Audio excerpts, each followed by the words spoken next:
Welcome back, everyone. I am absolutely thrilled to have you here for another explainer. Today, we're literally cracking open the author's toolbox to look at one of the most fascinating aspects of storytelling, and that is how writers craft truly memorable characters. We're going to explore the psychological tricks and the literary mechanics that make a character just leap right off the page, and, conversely, why some characters are intentionally designed to be completely one-dimensional. Get ready, because understanding this is a real game changer. It's going to change how you read every story from here on out. Okay, let's run through our agenda. First, we'll look at the illusion of character depth. Then, we'll define round and flat characters. After that, a case study on the lion makers. We'll analyze the scholars, look at the man of sense, and finally, uncover why character types really matter. Section 1. The illusion of character depth.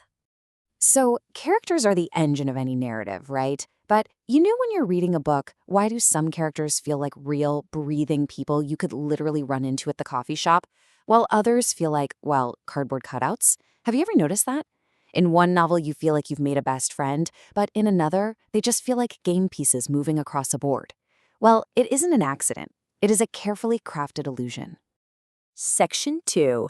Defining round and flat. It all starts with characterization. This is the process by which an author reveals a character's physical traits, their personality, their thoughts, and their actions. Now, authors basically do this in two ways. There's direct characterization, where the narrator just flat out tells us what a character is like. John was a grumpy man. And then there's indirect characterization, where the author actually shows us who the character is through context clues. And how deep those clues go, that determines the exact type of character we're dealing with. And that leads us to a detailed breakdown comparing our two main categories of depth. On one side of the ring, we have round characters. These are complex, they're fully developed, and they're incredibly lifelike. They have conflicting emotions, they make terrible mistakes, and most importantly, they are dynamic. That means they learn, they grow, or sometimes they even deteriorate over the course of the story. Now, on the other side, we have flat characters. These guys are essentially one-dimensional. They possess maybe one or two simple traits and lack any real emotional depth at all.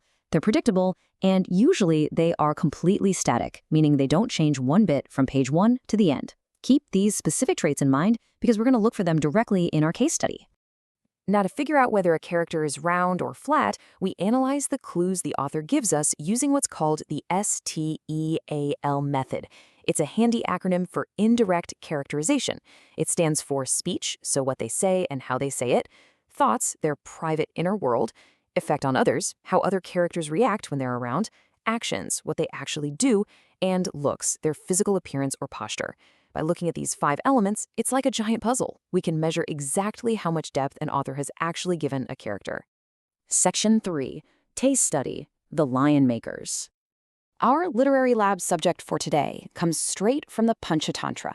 If you aren't familiar, this is an incredible, ancient Indian collection of interwoven tales, mostly animal fables written in prose, and it was compiled way back around the 3rd century BCE. Think about that. These stories are literally older than the Roman Empire. As a crucial piece of Afro-Asian literature, these stories weren't just for fun. They were specifically designed to teach practical wisdom and enforce communal values. So the specific story we're analyzing is called The Lion Makers. It features 4 Brahmin friends. Brahmins are members of a caste traditionally associated with intense scholarship. And the setup here is just fantastic. 3 of these friends are highly educated. They've read all the books, but they completely lack common sense. The 4th friend is the exact opposite. He's uneducated, he has no scholarship to speak of, but he possesses an absolute abundance of practical, real-world sense. Okay, picture this. These 4 friends are walking through a forest when they stumble on the bones of a dead lion. The 3 educated friends decide, hey, this is the perfect opportunity to show off our book smarts. Let's look at how this plays out. The first scholar confidently steps up, uses his knowledge, and assembles the skeleton. The second scholar uses his learning to supply skin, flesh, and blood. The third scholar, completely ignoring the frantic warnings of their uneducated 4th friend, uses his magic to breathe life into the beast. The result? Well, the lion immediately rises up and eats all 3 of them. It's a swift, brutal, and, honestly, a darkly humorous consequence of their own pride. Section 4. Analyzing the scholars. Let's do a detailed breakdown comparing these guys, starting on the flat side of the spectrum. Notice how perfectly one-dimensional these 3 scholars actually are? The eldest Brahmin's key line is just telling the sensible friend to go home because he's uneducated. That reveals him as entirely proud and dismissive. The second Brahmin, he literally just echoes the leader, a total conformist. The third is slightly kinder, he invites the fourth along, but ultimately, his pride completely overrides his kindness when he decides to breathe life into that lion. We are seeing these specific traits entirely through their speech and their actions. Let's zoom in on the speech element of the S.T.E.E.L method for a second, specifically for the eldest Brahmin. He says, "Let him turn back and go home. Now nobody gains the favorable attention of kings by simple sense without scholarship." This single quote is doing so much heavy lifting. It perfectly encapsulates his one single defining trait: arrogant book smarts. The author gives him zero inner conflict, no warmth, no secondary traits whatsoever. He exists solely to represent intellectual arrogance. Because of this, we can definitively categorize these scholars as purely static, flat characters. They don't change, they don't learn from their surroundings at all, they don't grow, and because they completely lack dimension, they lack the flexibility to adapt to obvious danger. Their flat, single-minded pride is exactly what drives them straight into the jaws of the lion. Section 5. The Man of Sense. Now for the second half of our detailed breakdown. When we compare the two groups directly, the contrast is just stark. The scholars represent the ultimate flat characters, rigid, entirely academic, and totally doomed. The fourth Brahmin, however, gives us a glimpse of a rounder, slightly more dynamic character. He possesses conflicting traits compared to his peers. He's humble, he's highly observant, and he's capable of adapting to his environment, which, not coincidentally, is exactly why he survives. I absolutely love this quote from the fourth Brahmin. When he realizes he cannot stop his friends from reanimating an apex predator, he just says, "In that case, wait a moment while I climb this convenient tree." Notice how his speech is incredibly direct, and his action, literally climbing a tree to save his life, immediately showcases his practical wisdom. Now, while he isn't the most deeply round character in the history of literature, it is a short fable after all. He shows significantly more dynamic thinking and adaptability than his totally flat companions. Section 6. Why character types matter. Ultimately, it all comes down to the message. The fable closes out with this explicit moral: scholarship is less than sense. Therefore, seek intelligence. Senseless scholars in their pride made a lion, then they died. The entire narrative is just a delivery vehicle for this specific communal value, that common sense and practical wisdom are way, way more important than mere academic prestige.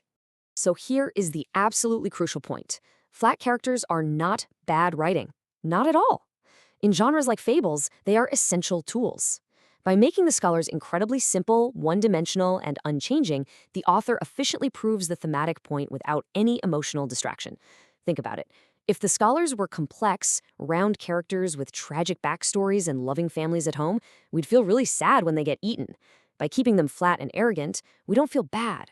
We just focus entirely on the lesson. Do not be like them. Let's quickly review our key takeaways. We've learned that characters drive the plot. Round characters give us that lifelike emotional depth we crave in our longer stories, while flat characters are brilliant, efficient tools that serve very specific, one-dimensional narrative purposes, like delivering a moral punch. We can always uncover an author's intent by using the S.T.E.E.L method to analyze those indirect traits. And finally, through our case study, we clearly saw how practical wisdom is a core, celebrated value in traditional Afro-Asian literature. I really want to leave you with this thought to carry into your own reading. The very next time you open a book or read a short story, just pause and ask yourself, is this character designed to be a living, breathing person capable of complex change? Or are they a flat, carefully designed vehicle just pushing the author's ultimate message? Because I promise you, once you start noticing the difference, you are going to see the matrix of storytelling everywhere. Thanks for learning with me today on this explainer, and keep analyzing.